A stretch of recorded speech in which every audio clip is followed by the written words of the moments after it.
أعوذ بالله من الشيطان الرجيم. بسم الله الرحمن الرحيم.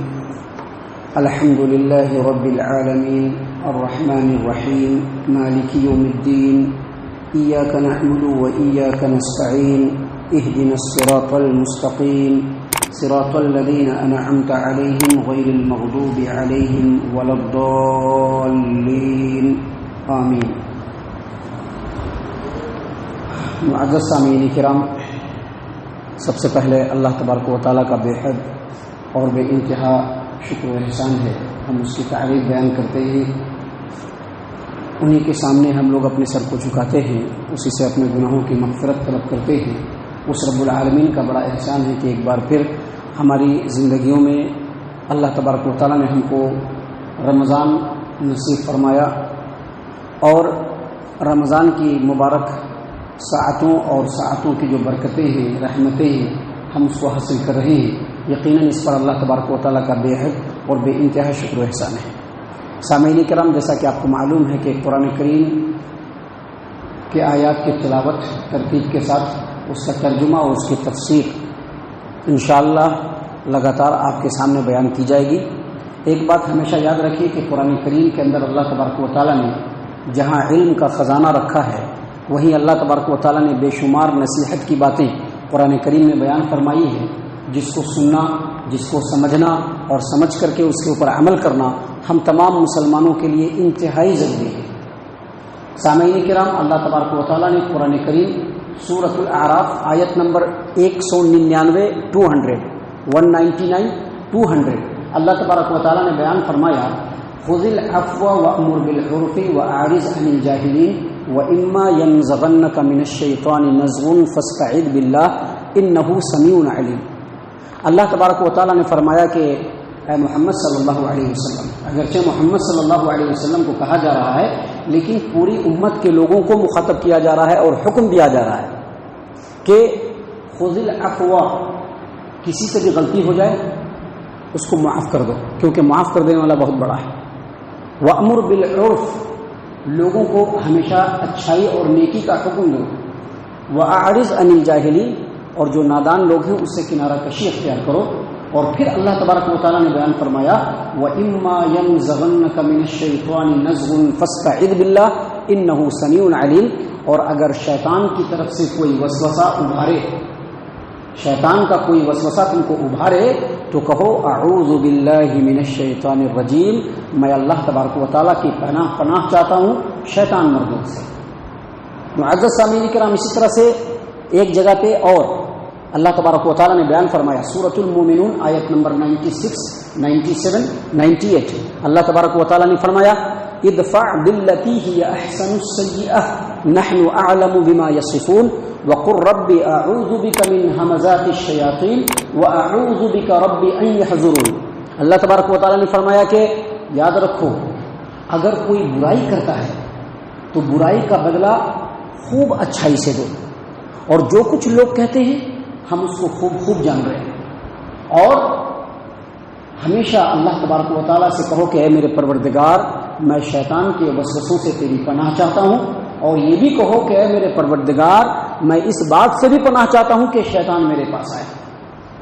اور اسی طرح سے ایک تیسری جگہ پہ بھی اللہ تبارک و تعالیٰ نے بیان فرمایا، سورہ حامیم سجدہ آیت نمبر 34، 35، 36 اللہ تبارک و تعالیٰ فرماتے ہیں، ادفع باللتی ہی احسن فإذا الذي بينك وبينه عداوة كأنه ولي حميم وما يلقاها إلا الذين صبروا وما يلقاها إلا ذو حظ عظيم وإما ينزغنك من الشيطان نزغ فاستعذ بالله إنه هو السميع العليم. اللہ تبارک و تعالیٰ نے فرمایا کہ دیکھو، ادفع باللتی ہی احسن، کسی بھی برائی کا بدلہ اچھے انداز میں دو. فلاں تمہارے ساتھ برائی کرتا ہے، تم اس کے ساتھ اچھائی کرو. اگر تم ایسا کرو گے تو دیکھو گے کہ جو تمہارا کٹر دشمن ہے تمہارا بہترین دوست بن جائے گا. یہ سب اللہ تبارک و تعالیٰ فرما رہے ہیں، یاد رکھیے گا. یہ مت سمجھیے گا کہ حضرت بیٹھ گئے ہیں اور اپنی طرف سے بول رہے. نہیں، رب العالمین کا یہ پیغام ہے، رب العالمین کا یہ حکم ہے جو تمام انسانوں کے لیے ہے، خاص طور سے مسلمانوں کے لیے ہے کہ اے مسلمانوں، کسی بھی برائی کا جواب اچھے انداز میں دو.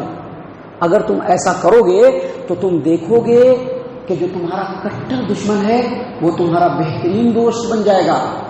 اور یہ سب کے بس کی بات نہیں ہے، یہ ایسے لوگوں کے بس کی بات ہے جو صبر کرنے والے ہیں، کسی بھی چیز پر صبر جو کرنے والے ہیں ان کے بس کی بات ہے. اور یہ ان لوگوں کے بس کی بات ہے جن کو اللہ تبارک و تعالیٰ نے بڑا نصیب والا بنایا ہے. اور پھر بعد میں اللہ نے کیا فرمایا کہ اگر شیطان کی طرف سے کوئی وسوسہ ابھارے تو کیا کہو، اعوذ باللہ من الشیطان الرجیم. دیکھیے یہ 3 جگہوں پر اللہ تبارک و تعالیٰ نے ایک ہی مضمون کی باتیں بیان کی ہے کہ لوگوں کے ساتھ اچھا سلوک کرنا ہے، اور اگر شیطان تم کو پریشان کرے تو کیا کرنا ہے، اعوذ باللہ من الشیطان الرجیم پڑھنا ہے.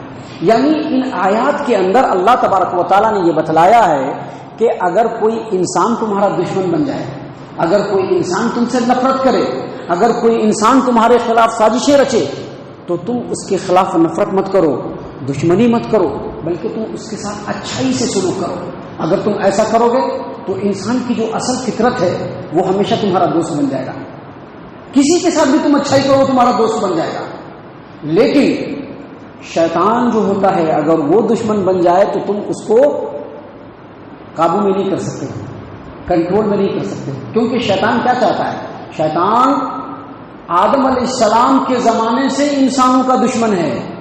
آدم علیہ السلام کے زمانے سے شیطان انسان کو تباہ و برباد کرنے کا ٹھیکہ لے لیا ہے. اللہ تبارک و تعالیٰ سے اس بات کا وعدہ کروا لیا ہے کہ اللہ تبارک و تعالیٰ قیامت کے دن تک تم مجھ کو مہلت دے دے، میں یہ جو انسان ہے ان میں سے اکثر کو جہنمی بنا دوں گا. آدم علیہ السلام کا سخت دشمن اللہ تبارک و تعالیٰ نے قرآن کریم سورۃ الاعراف آیت نمبر 27 میں بیان فرمایا، یا بنی آدم لا یفتننکم الشیطان کما اخرج ابویکم من الجنہ. اے بنی آدم، اے انسان، اے آدمی، کہیں ایسا نہ ہو کہ شیطان تم کو فتنے میں ڈال دے، بالکل اسی طرح سے جس طرح سے تمہارے والد آدم علیہ السلام کو جنت سے فتنے میں ڈال کر کے نکلوا دیا. ان الشیطان لکم عدو فاتخذوہ عدوا. شیطان تمہارا دشمن ہے، لہذا تم بھی اس کو اپنا دشمن سمجھو. تم کبھی بھی اس کو رام نہیں کر سکتے ہو، تم کبھی بھی اس کو اپنا دشمن نہیں بنا سکتے ہو. لہذا اے ایمان والو، شیطان کی پناہ چاہیے تو کیا کہو، اعوذ باللہ من الشیطان الرجیم. بات سمجھ میں آ گئی ہوگی. یہ جو قرآن کریم ہے، یہ جو اللہ تبارک و تعالیٰ کا کلام ہے، اس کو جو ہم پڑھیں گے، اس کو جو ہم پڑھتے ہیں، یہ اللہ تبارک و تعالیٰ کی عبادت ہے. جب انسان پڑھتا ہے تو ایک ایک حرف پہ 10 نیکیاں ملتی ہیں. لہذا اللہ تبارک و تعالیٰ نے یہ کہا کہ جب قرآن کریم کی تلاوت شروع کرو تو کیا کہو، اعوذ باللہ من الشیطان الرجیم. اللہ تعالیٰ نے قرآن کریم میں بھی اس بات کا حکم دیا ہے. سورۃ النحل اٹھائیے، آیت نمبر 98 اٹھائیے. اللہ تبارک و تعالیٰ نے کیا فرمایا، فَإِذَا قَرَأْتَ الْقُرْآنَ فَاسْتَعِذْ بِاللَّهِ مِنَ الشَّيْطَانِ الرَّجِيمِ. جب تم قرآن کریم کی تلاوت کرنے لگو تو پہلے کیا کہو، اعوذ باللہ من الشیطان الرجیم. اور اس کی دلیل حدیث سے بھی ہے. اللہ کے رسول صلی اللہ علیہ وسلم کی حدیث ہے، مسند احمد کے اندر یہ حدیث ہے کہ ابو سعید خدری رضی اللہ عنہ نے روایت کیا کہ نبی صلی اللہ علیہ وسلم جب رات کو اٹھتے اور نماز کے لیے کھڑے ہوتے تو سب سے پہلے کہتے سبحانک اللہم وبحمدک وتبارک اسمک وتعالی جدک ولا الہ غیرک. اس کے بعد 3 مرتبہ لا الہ الا اللہ، لا الہ الا اللہ پڑھتے، اور پھر جب الحمد شریف پڑھنا شروع کرتے تو اس سے پہلے کیا کہتے، اعوذ باللہ السمیع العلیم من الشیطان الرجیم من ہمزہ ونفخہ ونفثہ. تو قرآن اور حدیث دونوں سے ثابت ہے کہ جب بندہ قرآن کریم کی تلاوت شروع کرے تو پہلے اس کو کیا کہنا چاہیے، اعوذ باللہ من الشیطان الرجیم، تاکہ اللہ تبارک و تعالیٰ کی عبادت میں اس کو انہماک ہو، اللہ تبارک و تعالیٰ کی عبادت میں اس کو دل لگے، شیطان کے مکر و فریب سے انسان محفوظ ہو جائے. یاد رکھیے یہ جو اعوذ باللہ من الشیطان الرجیم ہے یہ بہت بڑا کلمہ ہے، یہ بہت بڑا کلمہ ہے. دیکھیے ہم لوگ آپس میں ایک دوسرے کے ساتھ رہتے ہیں، کبھی کوئی جھنجٹ ہو گیا، کوئی باتی ہو گئی، کبھی تو میں ہو گیا، انسان کیا ہوتا ہے، غصہ ہو جاتا ہے. جب اس طرح سے انسان غصہ ہو تو غصے کے عالم میں بھی اعوذ باللہ من الشیطان الرجیم اگر پڑھیں گے تو غصہ بالکل ٹھنڈا ہو جائے گا. ابھی کسی سے لڑ پڑے، ہو سکتا ہے گھر میں بیوی سے ہی لڑ پڑے، ہو سکتا ہے چھوٹے بھائی سے لڑ پڑے، غصہ ہو گئے، ہو سکتا ہے کسی سے بھی لڑائی جھگڑا ہوا، آدمی غصہ ہو گیا تو جیسے ہی اعوذ باللہ من الشیطان الرجیم پڑھیے گا غصہ سیدھے ٹھنڈا ہو جائے گا. یہ اللہ کے رسول صلی اللہ علیہ وسلم کی حدیث ہے. دیکھیے سنن النسائی الکبریٰ، امام نسائی کی کتاب ہے، سنن نسائی الکبری، اس کے اندر ہے کتاب عمل الیوم واللیلہ باب ما یقول اذا غضب۔ عبید بن کعب رضی اللہ عنہ کہتے ہیں کہ ایک بار نبی صلی اللہ علیہ وسلم کے پاس دو آدمی تھے، دونوں جھگڑنے لگے، نبی صلی اللہ علیہ وسلم بیٹھے ہوئے ہیں، یہاں تک کہ اس میں سے ایک آدمی اتنا جھگڑنے لگا کہ غصے سے اس کی ناک پھولنے لگی، سرخ ہو گئی۔ تو اللہ کے رسول صلی اللہ علیہ وسلم نے فرمایا کہ میں ایک ایسا کلمہ جانتا ہوں کہ اگر یہ آدمی وہ کلمہ کہہ دے تو اس کا غصہ ٹھنڈا ہو جائے، اور وہ کلمہ کیا ہے؟ اعوذ باللہ من الشیطان الرجیم۔ اسی طرح سے ایک اور روایت ہے جو صحیح البخاری کتاب الادب کے اندر ہے، حدیث نمبر 6115، سلیمان بن سرد رضی اللہ عنہ روایت کرتے ہیں کہ ایک بار نبی صلی اللہ علیہ وسلم کے سامنے دو آدمی جھگڑنے لگے، یہاں تک کہ اس میں سے ایک آدمی اتنا جھگڑا کرنے لگا، اتنا زور زور سے بولنے لگا کہ اس کا چہرہ بالکل غصے سے سرخ ہو گیا۔ تو نبی صلی اللہ علیہ وسلم نے فرمایا انی لاعلم کلمۃ لو قالها لذهب عنه ما ذهب لو قال اعوذ باللہ من الشیطان الرجیم، میں ایک ایسا کلمہ جانتا ہوں کہ اگر یہ غصہ والا آدمی کہہ دے تو اس کا غصہ ٹھنڈا ہو جائے، اور وہ کیا ہے؟ اعوذ باللہ من الشیطان الرجیم۔ تو غصہ جب ہو تو اعوذ باللہ من الشیطان الرجیم پڑھیے، شیطان سے پناہ طلب کرنا ہو تو اعوذ باللہ من الشیطان الرجیم پڑھیے، اور جب اللہ تبارک و تعالیٰ کا کلام قرآن کریم کو پڑھنا شروع کریں اس وقت بھی پہلے اعوذ باللہ من الشیطان الرجیم پڑھیے، اور پھر بسم اللہ الرحمن الرحیم پڑھ کے قرآن کریم کی تلاوت کو شروع کیجیے۔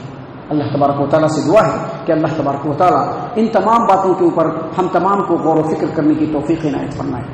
ابھی سورۃ الفاتحہ کے تعلق سے ابھی بہت سی باتیں اور ہیں جو انشاءاللہ آنے والے دروس میں ہم آپ کے سامنے پیش کریں گے، اور انشاءاللہ اگر اللہ تبارک و تعالیٰ کی مرضی شامل حال رہی اور اس کی اجازت اور توفیق رہی تو قرآن کریم کے آیات کو ترتیب کے ساتھ پورے معنی اور مفہوم کو قرآن و حدیث کی روشنی میں، صحابہ کرام کے فہم کی روشنی میں ہم آپ کے سامنے پیش کریں گے۔ اللہ تبارک و تعالیٰ ہماری نیکیوں کو قبول فرمائے، اللہ تبارک و تعالیٰ ہمارے روزوں کو قبول فرمائے، ہمارے سحری کے لیے اس اٹھنے کو قبول فرمائے، اللہ تبارک و تعالیٰ ہماری تمام ٹوٹی پھوٹی عبادتوں کو قبول فرمائے، ہمارے گناہوں کو معاف فرمائے۔ اے اللہ ہم تمام کو اپنی پناہوں میں لے لے، کہ اللہ تبارک و تعالیٰ شیطان سے ہمیں محفوظ فرما۔ اے اللہ ہم تمام کو پکا سچا مومن اور مسلمان بنا، جنت الفردوس میں جگہ عطا فرما۔